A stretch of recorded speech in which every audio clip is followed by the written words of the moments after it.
thrown out. So Howard, of course, calls Jimmy Hoffa. Jimmy Hoffa talks to Mo. Long story short, they settled it, and he can stay for another couple weeks. Now, Bob Mayhew says, what you should do, Howard, is buy the place. And Howard says, how much is it worth? He said, maybe 7 or 8 million. He said, but if you offer him twice as much, yeah, he'll sell it. Done deal. So he offered him 14 million, got the hotel. And it was, so he ended up with the hotel. Now, Mo... That's funny. You want to stay a little longer? I don't think I'll buy the hotel. That's what he did. And he did that twice, because upstairs where he was sleeping on the 9th floor, across the street was a Silver Slipper. Yes. And it had a big, big slipper outside, and it was rotating. I remember, yes. Yeah, and it would, the lights from the slipper would come into Howard's bedroom. Oh, so no. he called them up and told them to shut the lights off at 11 o'clock. Well, they wouldn't do that. Right. So he bought the Silver hotel. He bought the. He ended up with the Silver Slipper, but he had 6 hotels altogether, and you can't make this stuff up. Oh no. Yeah. No, I mean, you could, but they'd think you're crazy. And well, anyway, so Mo said okay. They make a deal, and Howard gets the hotel. Mo gets the money and splits it with his partners, who are all Unione Siciliano. Right. Yeah. Okay. So now everything's good, but he puts some of his Mormon guys in charge of these hotels, of the 6. Not legally, because they have to be approved by the Gaming Commission. So he'd say, okay, you oversee this one, this one, this one. What happened was they started losing money. So Howard said, wait a minute, how come I'm losing money? Everybody else is making money. So he calls Bob Mayhew, who calls Mo Dalitz. Mo says, all right, put me in charge again. Mo, the guy who he sold the hotel. Sure. Mo becomes the boss of the hotels. Now they're making money again, because he brought in organized crime members to run the hotel. Who were running it before. Absolutely. Yeah. And that's why they started making money. But then the funny thing is, after you get these guys in there, they start finding bodies floating around in Lake Mead. Oh my gosh. Yeah. And then they say, well, Mr. Hughes, what's happening? He said, I don't know. I don't have anything to do with that. He felt that he had nothing to do with that, which, I mean, maybe he didn't. Amazing. But that's why they were floating around. All right. You also talk in the book about a lot of well-known names, including Mr. Sinatra. Well, Frank Sinatra was there at the Sands. Now, Frank and Howard never got along at all, because Howard loved Ava Gardner. And he gave her movies, bought her cars, sent her to Europe, did everything. And then after all that, she marries Frank Sinatra. Frank Sinatra, yeah. So they hated each other. But when Frank bought the Sands Hotel, there was a contract there for the Rat Pack with Frank Sinatra, Dean Martin, Sammy Davis When Frank Jr. bought the hotel? Or when Howard bought when the Howard hotel? bought the hotel, Right. yeah. These guys were already under contract, so the contract then became Howard's. Ah. Well, Howard wanted to get rid of him. And what happened was, he told Bob Mayhew, got to get rid of this guy, figure out a way to get rid of him. So Bob says, okay. Now, he was gambling as much as $100,000 a week, Frank was. So they cut it down to 3. Well, he got furious, and he thought it was Carl Cohen, the company casino manager. So he's looking around, he can't find him. He goes outside and gets in a golf cart, and he drives all around the place, looks through the windows, and he sees him. This is Frank. Frank Sinatra, yeah. So he runs, he's in his golf cart, he drives his golf cart through the glass doors. Right into the... oh, yeah, it sounded like an atomic bomb going off. Yeah. And Howard, Carl Cohen comes walking out. Now Sinatra, 5'7", 145 pounds, runs over and right in the mouth, Carl Cohen, who is 6'5", 320 pounds, and the boxing champion of Ohio State. Oh. So he gives Frank one shot, knocks out 2 teeth. Oh. And that was the end of the Rat Pack at the Sands Hotel. So he went home to L.A., had his teeth worked done. A year later, he came back, this time to the Caesar's Palace.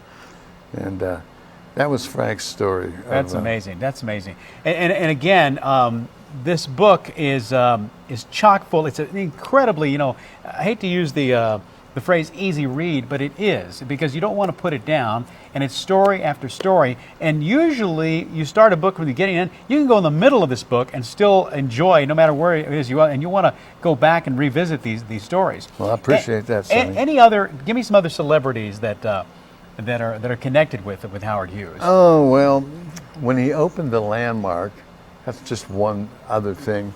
When he opened the Landmark, he heard that there was a new hotel opening across the street, which was called the International, which is now called the Hilton. And so he was trying to get some big names, so he tried for Dean Martin. But then he realized he can't get Dean Martin because he's a pal of Frank Sinatra's, and that wouldn't be any good. So then Bob Mayhew got Barbra Streisand to open it. But then Howard didn't want Barbra Streisand because he didn't like her politics. Oh. So I mean, there were all kind of little things like that. Yeah, sure. That went on. Exactly. And so it opened, but it was nowhere near the success. I can imagine. Well, we're almost out of time, but I want to ask you one question about something that I thought was so important in the Howard Hughes story, and that is how he died and what his doctor said after he died about what he died of. Well, yeah, it actually goes back to the Inn on the Park Hotel in London, which was across the street from Buckingham Palace. He was living there in 1974. He made an agreement with his 9 guys. He said, now, if any of you are going to talk about me, you can leave now. If you don't, I'm going to make you a new deal. So in 1968, they were getting $110,000 to $120,000 a year, which is a tremendous amount of money. $1 million now. Yeah. Sure. So he said, I will continue to pay your salary indexed at the cost of living till the day you die. If you talk about me and my people will find out, it's all over.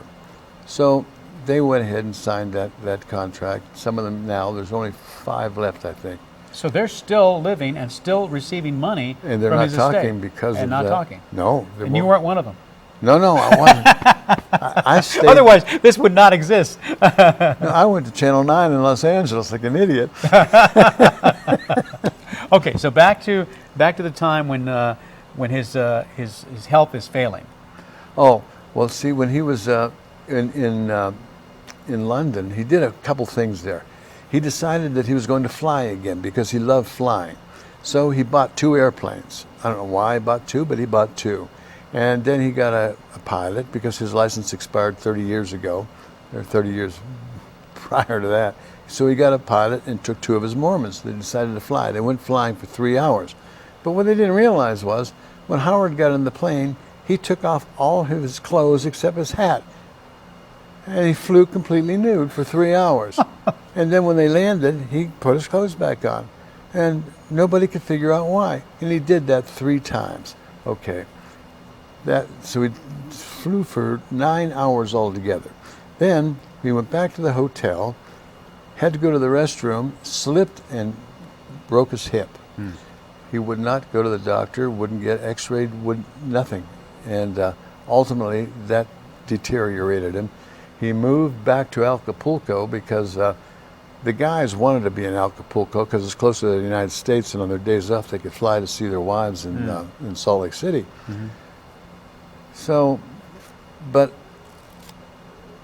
in Acapulco he got very, very sick, and they wanted to take him to the hospital. But the doctor, in fact, the doctor that wanted to take him there, Dr. Montemayor was his name.